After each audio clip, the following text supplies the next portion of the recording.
dito naman tayo sa Biñan, Laguna, the City of Light. Yan, dito ako madalas mamalengke noon. Nung dalaga pa ako at medyo negosyante ang peg ko noon. Kaya tara!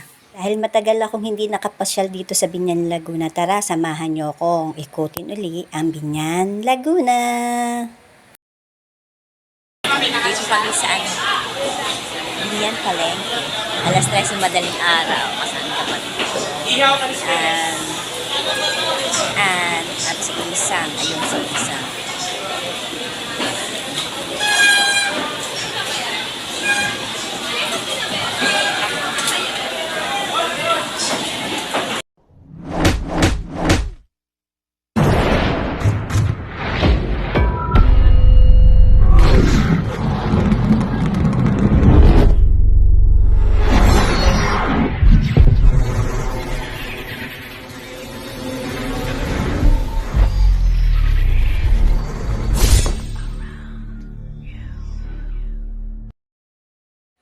Kasama ko dito pumunta si Pangit.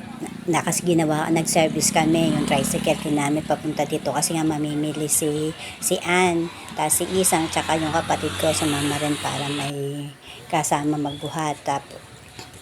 Tapos ako, sumama rin ako kasi gusto ko nga uling maikot itong palengke ng Biñan. Kasi itong palengke ng Biñan is mga wholesaler dito, yung mura ang bilihin basta marami kang bibilhin, mura yan, yung mga gulay, karne. Ang mga iba kasi nagtitinda sa amin, kahit dito sa Kabuyaw, dito rin namimili sa Biñan ng mga paninda nila kasi mura pagbultuhan yung ganyan. So ngayon marami na palang nag-iba dito. Kasi dati, pagpasok mo pa lang ng Biñan, pagbaba mo mismo ng jeep, andyan na yung mga nagtitinda. May iba-iba, may mga pagkain, damit, tsinelas, mga gamit sa bahay. Yan, iba-iba ang makikita mo. Tapos ang mumura. Yung halagang 500 mo noon, ang dami ng mabibili. Kasi ako noon, medyo may pagkanegosyante ako. Ang paninda ko naman noon is yung ihaw-ihaw ng mga paa ng manok, dugo, pituka, tapos mga karne, basta kung ano-ano na maiihaw. Diyan ako namimili. Tapos, nung nagtitinda rin ako ng halo-halo, tuwing madaling araw, tulad niyan, alas 10 ng madaling araw, napunta ako dyan para mamili ng mga panghalo sa halo-halo tulad ng sago, gulaman, langka, at kung ano-ano pang mga ingredients sa halo-halo. Diyan ako namimili, nag-iikot ako dyan kasi mura dyan, madami kang, bukod sa pinamimili mong mga kailangan sa paninda mo, may mabibili ka pang extra na mura sa mga gamit sa bahay, pati mga pang kularete, ganyan, madami dyan, mura dyan. Tapos ang kagandahan pa dyan, pwede pang tumawad. Yan, ngayon iniba na nila. Iba na talaga, as in, iba na yung itsura. Pagpasok namin yun sa harap ng simbahan na dati ang maraming nagtitinda, ngayon, na lang siya, parking lot. Tapos, malinis, wala na siyang nagtitinda talaga. Daanan na lang siya ng sasakyan, iikot ka, tapos yung plaza, yung munisipyo, andun na malinis sila. Tapos, yung gilid ng simbahan, yun na, papasok, gulayan, yung nakita yung dinaanan namin, papasok dyan sa may isdaan, yan, paikot niyan. Yung ibang tindahan, sarado pa kasi nga sobra pang maaga, yung mga tulad ng tindahan ng mga tela, damit, sarado pa sila. Ang mga bukas pa lang, yung mga priority, yung mga pagkain, yan. Yung mga nagtitinda ng gulay, ng karne, yun ang mga bukas pa lang. Yung mga priority. Pero yung mga damit-damit, tela-tela, sarado pa. Yan. Yung bumili ka kasi dyan ng bangus, pinalinis yun, 4 na peraso. Kasi birthday ng anak ni Ann, naghanda-handa, kaya sumama kaming mamili. Inarkila na lang pala yung ni Papoy, pinagasan, para makatipid sa pamasahe. Mas lesson kasi pagka may sariling sasakyan, tapos menos din sa pagod, hindi na pababa-baba. At pati pagbubuhat dahil mabigat din yung mga pinamili nila. Yan, traders. Yan, yung parting yun. ano yung tawag yung baboy, baka, mga isda, ayan yung sa part na yan yung bilihan, mga wet, iba-iba na. Tapos malaki siya, hindi pa rin siya tapos. Hindi pa tapos yung palengke. Marami pang ginagawa. Siguro sa susunod na punta ko dyan, mas maganda na. Tapos nakakatuwa kasi yung munisipyo, hindi nila binago. Yung bang talagang yung itsura niya is pang ano pa, pang sinauna pa rin. Inano lang, ni-restore lang nila yung itsura ng munisipyo. Tapos meron kaming nakita doon, hindi lang nahagip nung video ko.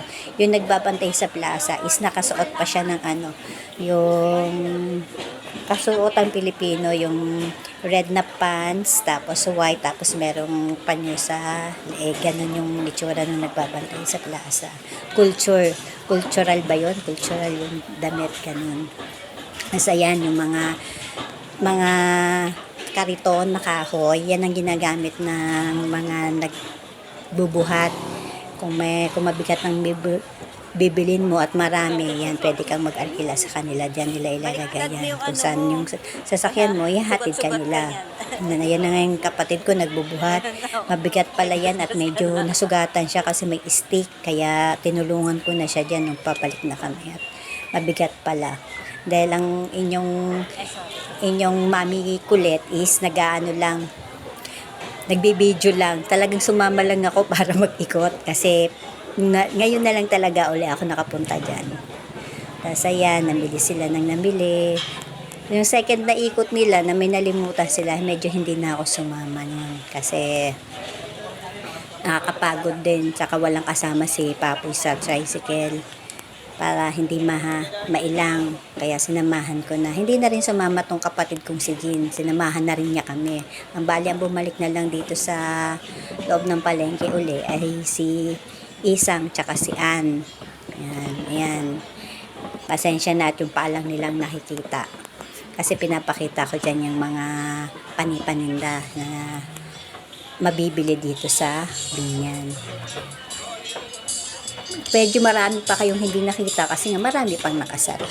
Kadalasan pa lang dyan mga wet na paninda yan. Baboy, manok, masa mga karne, isda, yan. Yan mga pinamili nila. Ako naman, ng bityo lang. Mga mura kasi dito. Mura ang bilihin. Kadalasan yung mga nagtitinda ng sa mga talipapa, dito nila inaano sa Binyan. Parang ako noon, dyan din ako namimili. Konti lang yun konti lang yung bibiling ko, mamamasahe pa ako. Pero sa Binyan pa rin ako bibili. Tapos madaling araw talaga ako namimili. Kasi yun nga, mas mura. Saka talagang may tutubo ka. Kasi noon mas mura pa naman din ang pinamimilihan. Ayan ganyan na ngayon ang itsura dyan. Panay sasakyan na lang ang makikita, naiikot, papunta dun sa labasan. Tapos ayan yung, hindi ko alam kung yan ba yung plaza nila dyan or sport complex, di ko kasi na rin sure. Tapos ayan yung simbahan. Diyan sa simbahan dati, madalas dyan maraming ng tao sa labas na nagtitinda. Kadalasan na tinda dyan, syempre, alam nyo na, bulaklak, kandila, tapos yung mga kakanin, yung mga religious article, dyan, nandyan sa labas ang titinda.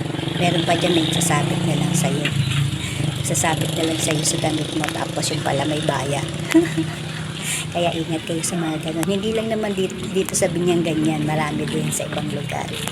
Yung mga modus ng mga nagtitinda ng ganun. Pero ngayon wala. Nung pumunta ako dyan, wala naman. Dahil maaga pa. Kaya wala pa. Ayan yung munisipyo ng Binyan. Sa tinagal-tagal ko dito sa ngayon ko lang natitigan yung munisipyo ng Binyan. Maganda pala. Biruin nyo yun. Mantalang lagi-lagi ako dyan sa Binyan. Nung dalaga pa ako. Halos araw-araw, madaling araw nandyan ako kasi negosyante nga ako noon. Pag wala akong trabaho, yung sa kumpanya, hindi ako nakakapag-apply, pahinga ako dahil na-lay off na. Yan, yung pera kong huling sahod, ininegosyo ko yan habang wala pa akong hindi pa ako nakakapag-apply. Pinapalago ko muna. Yan, ganun ang style ko noong dalaga pa ako. Na itinuturo ko naman sa mga anak ko ngayon. Ay ewan lang kung sundin ba nila yung style kong yun. Basta yun ang kwento ko sa kanila. Minsan pinagtatawanan na nga ako.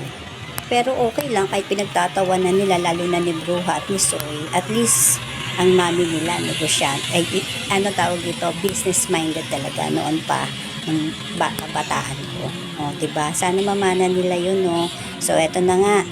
O, ayan ang masasabi ko dito sa Binyan, Laguna na ito talaga yung pamilihan ng mga taga rito sa Laguna na malapit na Kabuyaw, Calamba, tapos dito sa San Pedro, Muntinlupa, dito sila namimili. Kaya, pag nagawi kayo dito, try nyo pumasyal. Kasi maganda talaga dito sa Binyan, Laguna. Maraming mabibiling maganda kahit madaling araw. So, yun lang. Don't forget to like and subscribe. Cherry Papoy's Adventure. Bye!